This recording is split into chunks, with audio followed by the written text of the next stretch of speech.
on se retrouve dans cette nouvelle vidéo pour parler de mes 10 dernières lectures du mois. Donc je vais faire un petit top 10, je vais vous les classer de celui que j'ai le moins aimé à mon coup de cœur. Voilà. Donc c'est parti, il y aura un peu de tout, surtout des thrillers psychologiques, mais il y aura aussi de la dark romance et de la romance.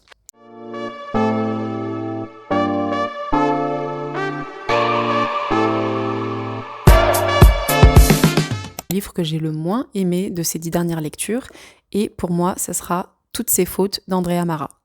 Voilà, je sais qu'il y en a beaucoup qui aiment ce livre et qui ont apprécié la lecture, mais pour moi, c'était vraiment pas... c'était très très loin d'être un coup de cœur. Donc là, on est sur un thriller psychologique. Ça parle d'une mère qui a déposé son fils chez un camarade d'école pour qu'il puisse jouer une après-midi. Et quand elle va le récupérer, à l'adresse donnée du coup par la mère de l'élève, eh bien, elle découvre qu'elle est tombée sur une femme qu'elle n'a jamais vue et qui ne connaît pas son fils et qui n'a rien à voir dans l'histoire. Du coup, on lui a donné une mauvaise adresse. Et à partir de ce moment-là, du coup, elle découvre que son fils a disparu. Et du coup, là, on rentre dans un cauchemar sans fin et on commence à douter de tout et de tout le monde, de toutes les mamans d'élèves, des professeurs, de tout l'entourage des amis de la mère du petit Milo. Et voilà, du coup, l'histoire commence comme ça. Mais en fait, le début était prometteur. Moi, j'ai vraiment aimé le début. Mais après, j'ai trouvé ça tellement long, tellement long, que vraiment, c'était pas agréable à lire pour moi. Par contre, le plot twist était incroyable. Là, j'avoue, le plot twist était vraiment incroyable. J'aurais jamais pu deviner. Donc, à la fin, j'étais quand même contente. Je me suis dit, bon, je l'ai pas lu pour rien. Mais c'était pas ma meilleure lecture. Voilà. Donc, une petite déception pour moi quand même. 9e place de mon classement, on a La chirurgienne de Leslie Wolfe. Voilà. Donc, c'est un autre thriller psychologique. Donc, ce livre nous parle d'Anne, une chirurgienne très réputée qui a tout pour elle. Une carrière, un mari aimant, une belle maison. Elle a vraiment tout pour elle et elle n'a jamais perdu aucun patient. Jusqu'au jour où un patient a failli mourir sur la table et elle reconnaît son visage durant l'opération et là, elle hésite quelques secondes à le sauver. Et ces quelques secondes-là vont être fatales pour le patient. Donc à partir de ce moment-là, sa vie bascule et elle va avoir du coup une avocate qui va être sur son dos en fait, parce que pour elle, c'est de la faute de la chirurgienne si le patient est mort. Donc elle va tout faire pour la faire tomber. Et au fur et à mesure du livre, on en apprend un peu plus sur cette chirurgienne et sur le pourquoi du comment elle a fait ça.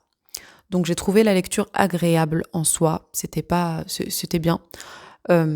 Mais j'étais un petit peu déçue de la fin quand même. J'ai tellement aimé la lecture que je m'attendais à un plus gros rebondissement, on va dire. C'était léger. C'était léger. Pour un thriller psychologique, moi j'aime bien quand le plot twist, vraiment, il me choque. Sauf que là, j'étais pas choquée du tout et j'ai pas réussi à deviner. Par contre, j'étais pas non plus... oui, bon, voilà quoi. Sans plus. En 8e place de mon classement, j'ai voulu mettre Au repas de famille de Shari Lapena. Je sais pas si ça se prononce comme ça. Ce livre nous parle de 3 enfants qui sont invités du coup à manger chez leurs parents, qui sont très très riches et qui ont une très grande maison, mais les parents n'ont jamais été sympas avec leurs enfants. En gros, chaque enfant est un peu dégoûté parce qu'il apprend que du coup, il touchera rien de la fortune de ses parents. Et du coup, meurtre après le repas de famille. Les parents se font sauvagement tuer. Par quel enfant ? C'est ce qu'on va essayer de deviner du coup pendant tout le livre. Moi, ce qui m'a un peu dérangée dans ce livre, c'est que du coup, on part du principe que forcément, c'est un des 3 enfants qui les a tués. Et moi, quand on me restreint du coup à 3 personnes, du coup, déjà, il y a beaucoup moins de suspense pour moi. Je préfère quand le doute s'étend sur plusieurs personnes. Là, le fait que ce soit juste entre 3 personnes, moi, ça m'a un peu dérangée parce que je me suis dit, bon, dans tous les cas, c'est un des 3. Donc, je sais pas, à mon goût, il y avait moins de suspense du coup. Donc, dans tous les cas, j'ai pas eu le choc que j'aime avoir à la fin d'un thriller psychologique. Donc voilà, pour moi, c'était un livre sans plus. Voilà. Ensuite, je vais vous parler d'un livre qui a énormément fait parler de lui sur les réseaux. J'avais tellement hâte de lire ce livre, vraiment. Et au final, franchement, j'étais assez déçue. J'étais assez déçue, peut-être parce que mes attentes étaient tellement élevées que du coup, là, je me suis dit, mais c'est tout. Ce livre, c'est Le Cercle de Finsbury de Béa Paris. En fait, c'est le premier thriller psychologique où j'ai réussi à deviner, du coup, la fin. Et le fait d'avoir deviné la fin, pour moi, ça m'a tout gâché. La lecture était bien en soi, l'histoire aussi, etc. Mais le fait d'avoir réussi à deviner la fin, non. Pour moi, c'est éliminatoire. C'est l'histoire de Alice et Léo, du coup, qui emménagent ensemble, qui viennent d'emménager ensemble dans une résidence haut de gamme privée à Londres. Et du coup, Alice apprend que dans cette maison, dans leur nouvelle maison, du coup, il y a une femme qui a été sauvagement assassinée dans cette maison. Elle apprend aussi que du coup, son compagnon, Léo, lui a caché cette histoire parce que lui était au courant au moment où ils ont acheté la maison. Et du coup, elle commence à avoir des doutes sur son mari, sur pourquoi il lui a caché ça, sur les voisins aussi qui commencent à avoir des comportements bizarres autour d'elle. Donc, au fur et à mesure du livre, Alice va essayer d'enquêter de son côté pour voir en fait ce qui s'est vraiment passé le jour du meurtre, parce que du coup cette histoire va lui tenir à cœur et on va voir que ses voisins vont essayer de la dissuader de rentrer dans ces histoires, que son mari aussi va essayer de la dissuader. Enfin, d'un seul coup, elle va comme avoir l'impression que tout le monde sait quelque chose qu'elle ne sait pas. Voilà. Et voilà, de fil en aiguille, du coup, on va connaître la vérité, etc. Mais non, mais très très bonne histoire. Hein. Y a pas de... C'est une très bonne histoire, mais j'ai deviné la fin. Donc pour moi, ça sera un non. En 6e place, je vais vous parler d'un livre qui est maintenant très très connu et qui a été lu, je pense, par la plupart d'entre vous. C'est La Psy de Freda McFadden. Ce livre est incroyable. Franchement, on a du suspense, on a des rebondissements, on a tout ce qu'on attend d'un thriller psychologique et la fin est incroyable. Donc, ça parle de Tricia et Ethan, du coup, qui vont visiter un manoir parce qu'ils sont à la recherche d'une maison. Ils ont rendez-vous pour visiter un manoir, mais ils sont pris par une tempête de neige. Donc, ils vont être bloqués dans ce manoir pour la soirée. Là, pareil, le livre se passe en une soirée, hein, je pense. C'est peut-être un week-end, 2 jours, en gros. Et du coup, ils vont passer, en gros, leur week-end dans ce manoir parce qu'ils sont bloqués par la neige. Ok. Et du coup, ils découvrent que ce manoir appartenait à une psy, une ancienne psy. Je fais hyper mal les résumés des livres. Donc, est-ce qu'il faudrait pas mieux que je lise le résumé ? Je vais vous lire le résumé.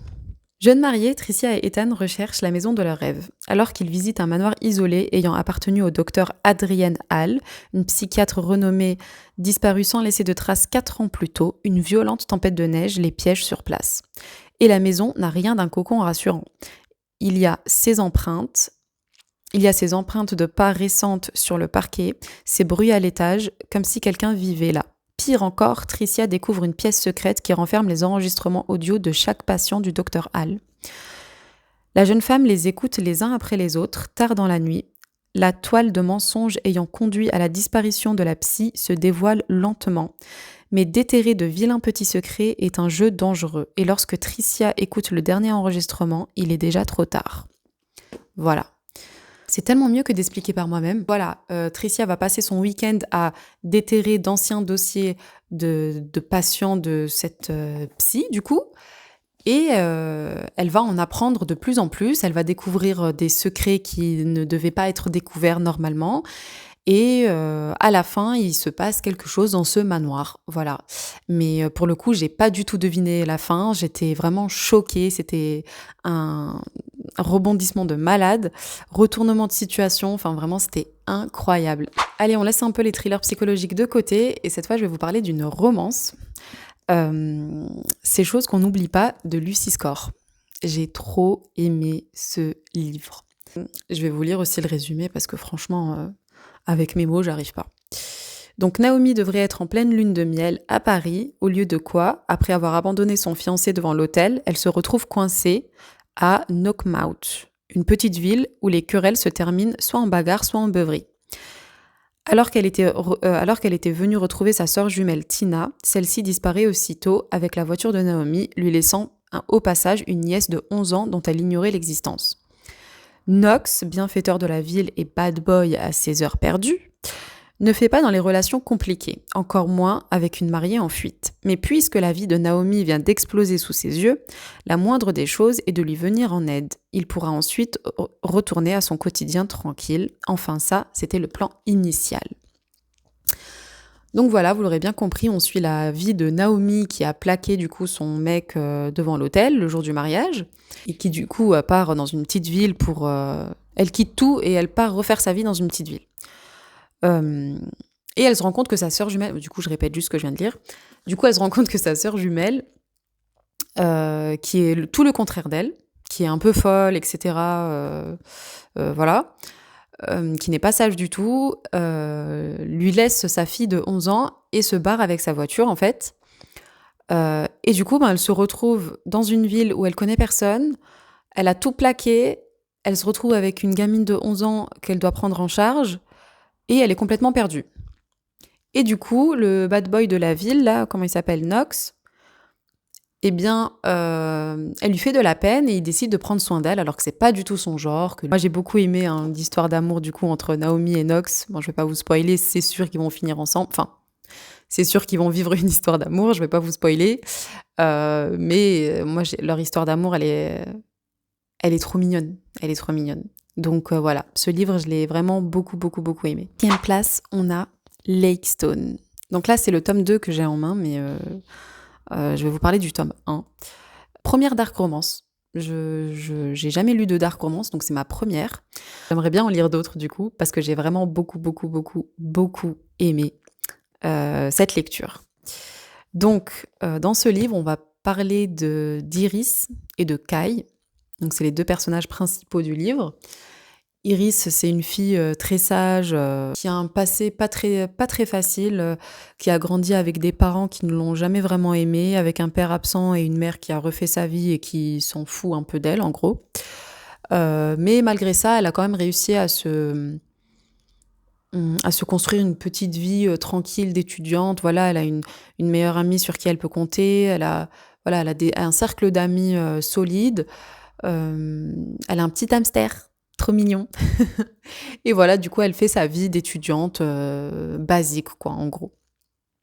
Elle a une particularité, c'est qu'elle a les yeux verrons. C'est son plus grand complexe et du coup, elle porte des lentilles tous les jours marron pour pas qu'on le remarque parce qu'à l'école, quand elle était petite, elle se faisait harceler tous les jours à cause de ses yeux. Enfin bref, ça c'est un détail. Et du coup, un jour, elle croise la route de Kai.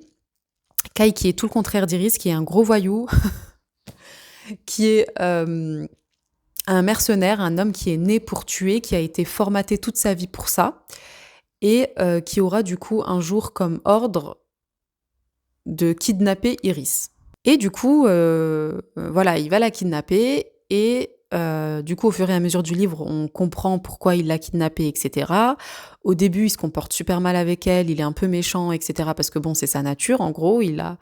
C'est un personnage vraiment complexe, qu'on déteste au début, mais qu'on apprend vraiment à aimer au fur et à mesure parce qu'on se rend compte que le pauvre, c'est pas de sa faute et il est né dans l'horreur et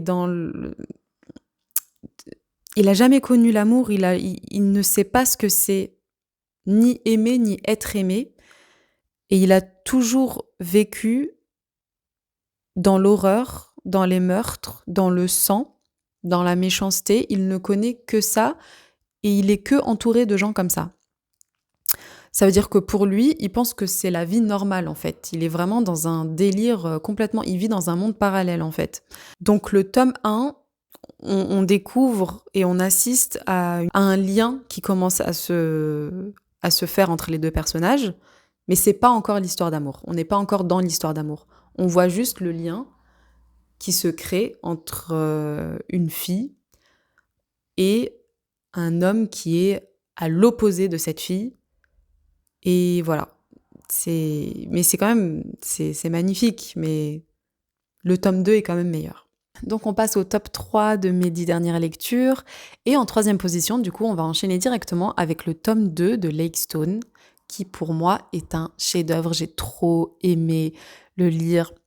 En fait, c'est comme si que le tome 1 nous donnait l'envie de lire la suite. Genre, le tome 1 fait monter le truc. Et le tome 2, là, on a tout ce qu'on attend. Là, on a tout ce qu'on attend depuis le début du tome 1. Donc le tome 2, il est là juste pour nous régaler, en fait. Il est là juste pour nous régaler. C'est là où on voit vraiment la naissance de leur couple. Alors que dans le tome 1, comme je l'ai dit, ils se cherchaient, c'était les débuts. Kai s'ouvrait à peine à une possibilité de ressentir quelque chose pour quelqu'un. Donc le tome 1, on n'y était pas encore vraiment. Mais le tome 2, là, ils se cachaient plus. Là, c'était évident. Ils voulaient être ensemble. C'était trop beau. Bon, là, je parle que du côté amour, hein. Mais bien sûr, dans l'histoire, il se passe plein de choses, plein de rebondissements. Voilà, au fur et à mesure du livre, ils vont officialiser un peu leur histoire et ce sera l'accomplissement de tout ce qu'ils ont traversé. Enfin voilà, c'est juste une histoire pour moi magnifique. Bon, c'est ma première dark romance, donc je sais pas, peut-être que les autres sont tout aussi magnifiques, voire plus. Moi, je me fie juste sur celle-ci parce que c'est la seule que j'ai lue, mais pour une première lecture dark romance, vraiment, j'ai trop aimé, je me suis trop attachée. Et quand j'ai arrêté de lire, j'avais trop de la peine parce que je me suis dit, mais il y aura plus de Kai et de Iris, c'est pas possible, quoi.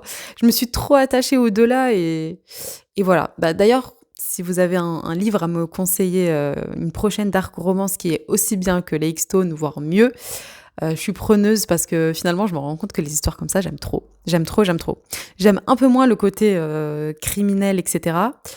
Mais le côté où on passe d'un méchant qui ne ressent absolument rien, qui est comme un robot, et que une seule personne arrive à lui faire ressentir des choses qu'il n'a jamais ressenties de sa vie, ça pour moi c'est exceptionnel. C'est mieux que des romances basiques pour moi. Donc voilà, c'est le côté-là que j'apprécie beaucoup dans la dark romance. On passe à la deuxième place de mon top 10. C'est pas avec moi, mais je vais vous le mettre ici. Donc ce livre, c'est Incendie de Wajdi Mouawad. Ce livre, c'est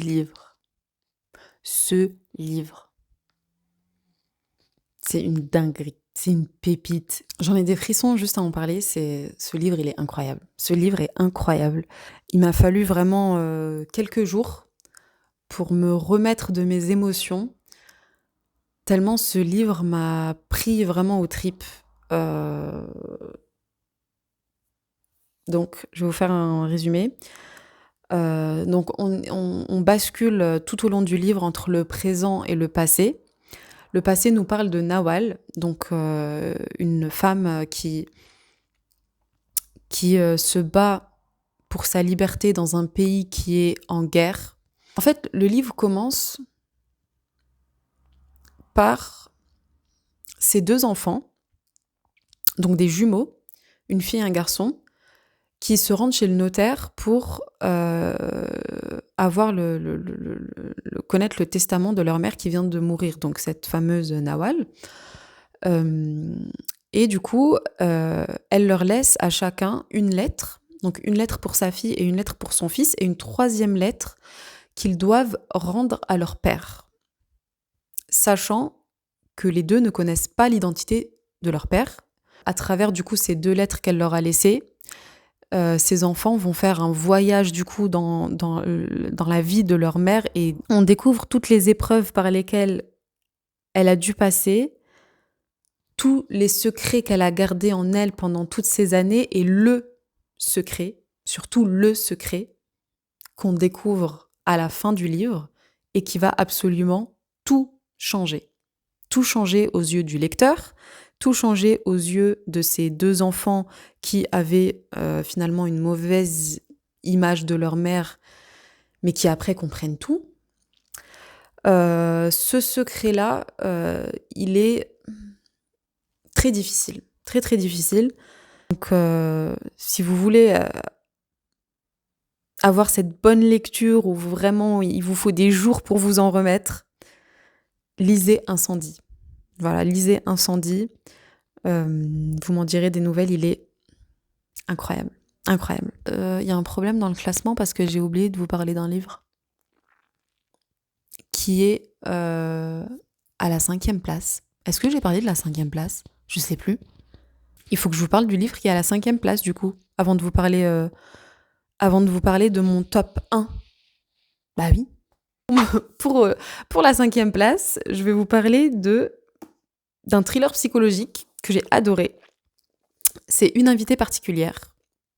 Une invitée particulière de Nell Lamar, Nélé, je sais pas comment on prononce. J'ai trop aimé ce thriller psychologique, je l'ai trop aimé, j'aime bien surtout la vibe.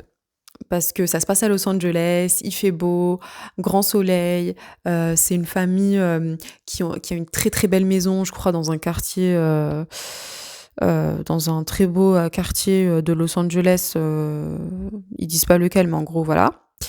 Donc déjà, on est dans une bonne vibe, tu vois, on est dans une bonne vibe, on s'imagine le soleil à Los Angeles, Beverly Hills, etc. Donc déjà, le livre commence très bien. Donc c'est des parents avec 2 enfants, une fille et un garçon, qui ont perdu leur fille il y a quelques mois ou quelques années, je sais plus. Se rajoute à ça la venue d'une étudiante britannique, donc qui s'appelle Tania.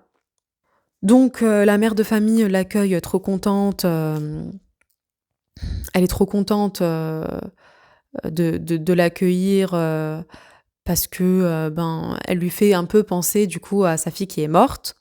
Donc trop contente, machin, le père aussi est trop content. Mais les 2 enfants, surtout la fille, a un petit doute sur cette étudiante. Il commence à avoir des doutes, elle se rend compte que elle a pas son passeport sur elle, que voilà, des petites choses comme ça qui font que elle doute un peu de son identité. De son côté, l'étudiante Tania, du coup, elle aussi, elle commence de plus en plus à être un petit peu méchante avec les deux enfants. Et au fur et à mesure, du coup, on essaye de comprendre qui est véritablement cette Tania. Est-ce que c'est vraiment une étudiante britannique et que finalement elle a rien fait de mal, on se fait du coup peut-être des idées sur elle, ou est-ce que vraiment elle cache quelque chose et qu'elle se fait passer pour celle qu'elle n'est pas. Voilà, ça on le découvrira au fur et à mesure du livre. Donc j'ai vraiment beaucoup aimé lire ce livre et le plot twist est incroyable aussi. Voilà, gros plus, c'est que le plot twist est dingue. Le plot twist est dingue. Sans aucune hésitation.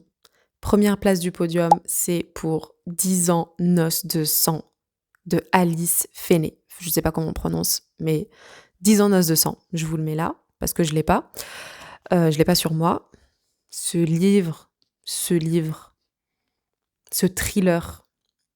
Oh, c'est une pépite. C'est une pépite. 10 ans, noces de sang, allez le lire. 10 ans, noces de sang, allez le lire, je veux rien savoir. Donc, de quoi parle ce livre? Ce livre nous parle du couple marié formé par Adam et Amélia, qui sont mariés depuis 10 ans. Leur couple, leur mariage bat un peu de l'aile, et ils décident d'aller fêter leurs 10 ans de mariage en Écosse, parce que Amélia a gagné un week-end dans une maison en Écosse, enfin voilà. Et elle s'est dit, pourquoi pas profiter de ce week-end que j'ai gagné pour aller fêter nos 10 ans de mariage. Son mari n'était pas trop motivé pour y aller, mais il s'est dit, bon, allez, pourquoi pas. Donc, pour elle, c'était vraiment le week-end de la dernière chance pour essayer de sauver un peu ce qui reste de leur mariage, quoi, parce que ça n'allait pas vraiment. Donc, au fur et à mesure, on avance dans l'histoire avec eux, on les suit du coup dans leur week-end. Ils s'installent du coup dans une maison qui est un peu bizarre, qui a un peu des allures d'ancienne église, etc. Donc au fur et à mesure du week-end, ils commencent à observer des événements un peu étranges, à entendre des bruits, à même voir des silhouettes passer par la fenêtre. Donc petit à petit, ce week-end qui était censé être le week-end de la dernière chance se transforme un peu en cauchemar. À côté de ça, on a de temps en temps et ça, j'ai beaucoup aimé ça dans le livre, c'est que En fait, Amélia, pendant ses 10 ans de mariage, à chaque anniversaire de mariage, elle a décidé d'écrire une lettre à son mari qu'elle gardait pour elle et que et en fait, elle s'est dit, «Un jour, je lui remettrai toutes ces lettres». Mais pour l'instant, elle les a gardées pour elle. Et donc nous, au fur et à mesure du livre, en fait, on va, découvrir chaque lettre d'amour qu'elle a écrit pour son mari, à chacun de leur anniversaire de mariage. Donc on se rend compte que les premières lettres, sont trop mignonnes, il y a, aucune ombre au tableau, tout va bien dans le meilleur des mondes. Et au fur et à mesure du coup, que les années passent, on découvre, une Amélia qui est un peu plus déçue par le mariage parce que finalement son mari, fait passer sa carrière avant leur couple. On découvre qu'ils ont dû passer par des FIV et cetera pour essayer d'avoir un enfant, mais que ça n'a pas marché. Enfin bref, c'est un livre en même temps très attachant parce qu'au fur et à mesure, vraiment on s'attache au couple et on se reconnaît même un petit peu, pour les gens mariés. On se reconnaît parce que voilà, ça nous parle en fait. Au début, tout se passe bien et puis après, on commence à avoir des petites choses, qui vont un peu moins bien. Donc d'un côté, c'est très attachant et d'un autre côté, on a le côté du coup, thriller où, ben, ils sont toujours dans cette espèce d'église où il se passe des choses et cetera. Donc voilà, c'est un peu, on bascule, un peu entre 2 univers, différents et en fait, ce qui est incroyable, c'est que on se rend compte que les lettres d'amour correspondent d'une façon ou d'une autre avec ce qui est en train de se passer au moment présent pendant leur week-end. Plus on apprend, plus on découvre des choses sur son mari et sur son mariage, plus du coup on commence à avoir des doutes sur le comportement de son mari et sur pourquoi ils sont là, etc. Donc il y a un suspense de malade qui mêle le passé et le présent et à la fin du coup, les deux sont censés se rejoindre. Et c'est ça qui fait que ce livre est incroyable, vous n'aurez plus envie de le lâcher. À partir du moment où vous allez le commencer, vous n'aurez plus envie de le lâcher. Et c'est pour ça que j'ai trop aimé ce livre. Mais pourquoi j'ai trop aimé ce livre aussi? Parce que le plot twist... Écoutez-moi, vous avez déjà lu des plot twists. Vous savez ce que c'est un plot twist. Vous avez déjà lu un thriller psychologique. Vous savez ce que c'est un thriller psychologique. Mais le plot twist de ce livre...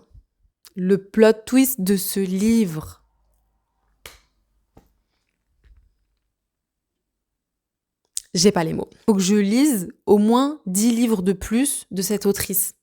Vraiment. Parce que ce plot twist, je sais pas d'où elle est partie le chercher, mais elle est allée le chercher et elle nous l'a mis dans ce livre. Ce plot twist est incroyable. Incroyable. Vraiment, j'étais là en mode, non, c'est pas possible. Me dites pas que c'est ça. Genre, me dites pas que c'est ça. Et alors, attendez, il y a combien de plot twists dans le livre? Parce que déjà, j'étais choquée une première fois. Je sais que j'étais choquée une première fois, mais après, il me semble que j'étais encore choquée. Il me semble que j'étais encore choquée une deuxième fois. Je suis pas sûre. Vous savez, le plot twist qui change tellement tout au livre que du coup, on a juste envie de relire l'histoire pour la voir sous un nouvel angle. Mais lisez ce livre. Lisez ce livre. Lisez ce livre. Voilà, on arrive à la fin de cette vidéo.